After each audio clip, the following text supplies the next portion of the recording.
Here's exactly why industry leaders are either wrong or right about Facebook ads and where we're going right now for e-commerce businesses. We've been moving a lot more into an era of simplicity right now, about things getting as simple as possible. People kind of removing a lot of the core moving parts of an e-com brand. And we're left with a lot of automations and not that much work to be done. So what is really left to be done to grow a business? Well, today I want to use this platform almost like a journal to talk about what I've seen across our 160 plus clients that we work with at pitadvertising.com, the $30 million plus in client generated revenue that we have for e-commerce brands. So let's dive right into it. And very quickly, if you don't yet know who I am, you're new to the channel. My name is Justin. I'm the founder at pitadvertising.com, an online marketing growth firm specializing in elevating thriving brands by simplifying e-commerce growth. I'm going to put it up on screen right now. I saw this LinkedIn post from Taylor Holiday, founder at Common Thread Collective, a couple of weeks ago, and it stuck with me. I had this chat actually with a very good friend of mine who also happens to be an e-commerce brand owner. He sells matcha tea out here in Quebec, Canada, and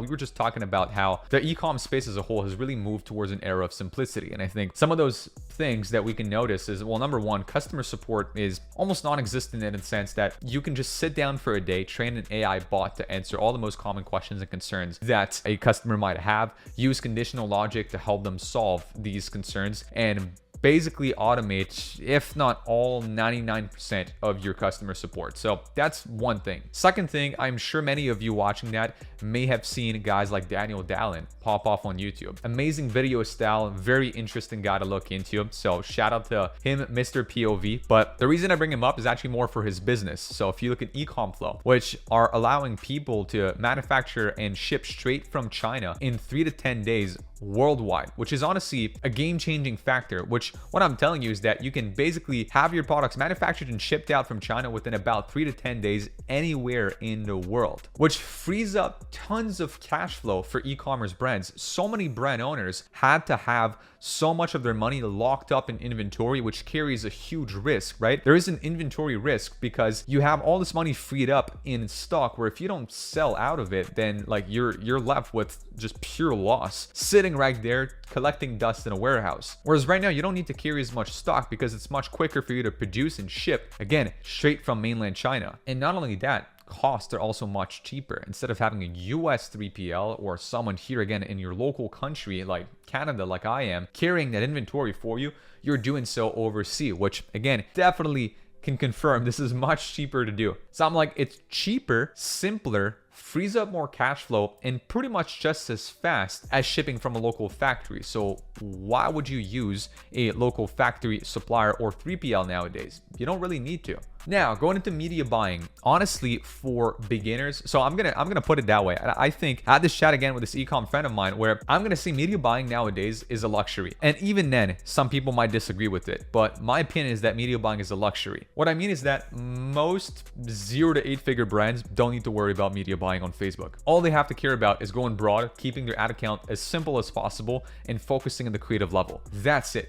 Nothing else is important. And then once you get to 8 figures past, then you might start wanting to look into the micro improvements and tweaks that various media buying tricks might help you do, like cost caps, target ROAS, different campaign types, so on and so forth. And even then, again, I might burn myself by saying that because I know a lot of people who advocate broad targeting and simple campaign structures like I do say no matter where you're at, no matter the level you're at, you should still be doing that. But on the flip side, I too have seen many 8 and 9 figure accounts spending with interest, lookalikes, and so on and so forth, and they're just trying to maximize as much ROI they possibly can get from an ad platform. And I think, again, it's fine for them to allocate budget to doing so, but it's just not realistic and not a significant enough boost in result to make sense for any sort of starting business, which to me I qualify as a 0 to 8 figure e-com business. So I'm like, okay, they don't have to worry about media buying. Customer support is a one-day thing where you just have to think about possibly all the queries you might get from your customer, automate it, delegate it to an AI chatbot. You don't have to carry as much risk with inventory. You don't have to deal with the local 3PL. Shipping gets quite fast. All of that is much cheaper because it's done from China with companies like ECOM Flow. Media buying, again, is fully automated. Okay, so then what is left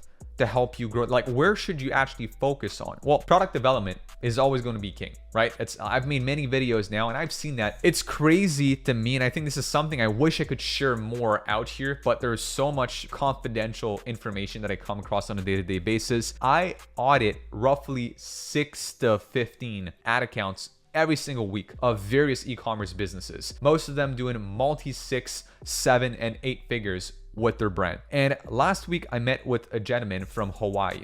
He is running a $4.8 million e-commerce business with a website that looks like it comes from an infomercial from the early 2000s. It is a single product store. It is his own product. It is not drop shipping. He is a one-man show. His brother-in-law helped him set up his Facebook ads. And would you believe me if I told you he's spending $100,000 a month with the absolute worst campaign structure you can possibly think about? He's basically boosting posts for $100,000 a month with ads that are 3-second UGC with a phone shaking, filming a product, a very basic caption, and an even more basic landing page, printing almost $500,000 monthly. Crazy to me when I see that. Insane when I see things like that. And I've made it my point clear in many videos here on the channel. It's like one of the easiest stress tests you can do for your business is just run a catalog ad before you run any other styles of ad. See if it works. I'm not gonna say it's gonna be profitable. All I'll just say is, are you getting sales from a catalog ad that you launch? Catalog ad in its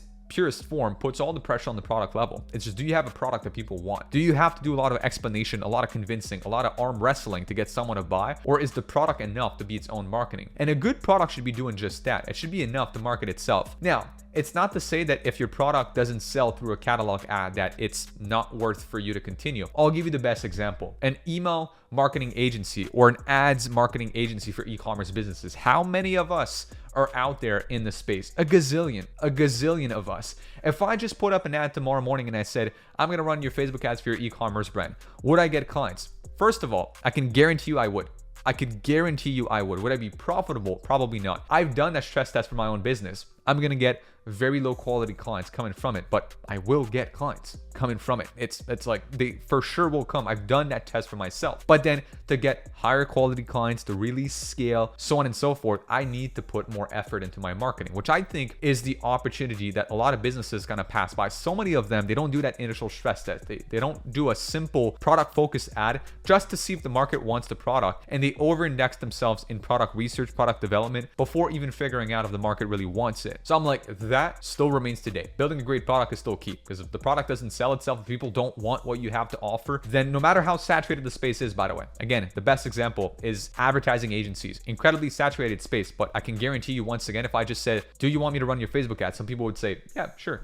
Like, people want ad agencies. No matter how saturated we get, they still want an ad agency. That's like thing number one. Product development will always remain. Second thing, branding power, now more than ever, is incredibly important. We live in this AI powered era of, you can use tools like Arcads, TikTok Symphony, so on and so forth to create AI powered UGC ads. Whereas your customers, they're partially starting to catch on to it. Partially they're not yet aware of how good AI is, which I think we live in this bubble where we have like a year or two in front of us where you can just blast AI ads and people are not really going to realize this is AI. But where I'm going with that is building a brand, I think, is more important than ever to connect with that audience, to kind of bridge that gap and like cut through that barrier and the noise essentially there is in that market, which is why we're seeing so many creator-based businesses, right? I saw this video lately from Davey Fogarty, who built the Udi, and he said, should you build a founder-led brand? Should you have your face out there? And he's like, in some cases you might, in other cases you don't. And he's like, the only time you should do that is if you want to achieve a negative CAC, which in other words, and I've seen that working for e-commerce brands too. I'll give you the best example. You build an organic following, okay? And I've run that. A lot of our clients that we've run ads for in the past, they're influencer-based brands, which means the brand has its own image, it has its own social media, its own account, but a lot of that traffic is fed from one main influencer, which is the brand owner. And then what that creates is that influencer, let's say they spend 2 hours a week creating their content out there. And I'm gonna use the same example again. Shout out to Davey Fogarty, because I'm taking that from his video. They make $500,000 a year in profit. If you reverse engineer that to an hourly rate, it's going to be about $200 an hour. So they spend, let's say, 2 hours a week on content. So it's about $400 a week on content, which is about 1.6K a month on that content. Let's say they hire one editor to help them distribute some of that content, chop it up. They spend about $3,000 a month on content. Okay. That content gets them a lot of views and a lot of sales to their business. All right. Well, what if they start bringing on sponsors? They start integrating other brands with which they can collaborate with, right? Like influencer deals right here. Or perhaps like they start doing collaborations with other softwares or tools.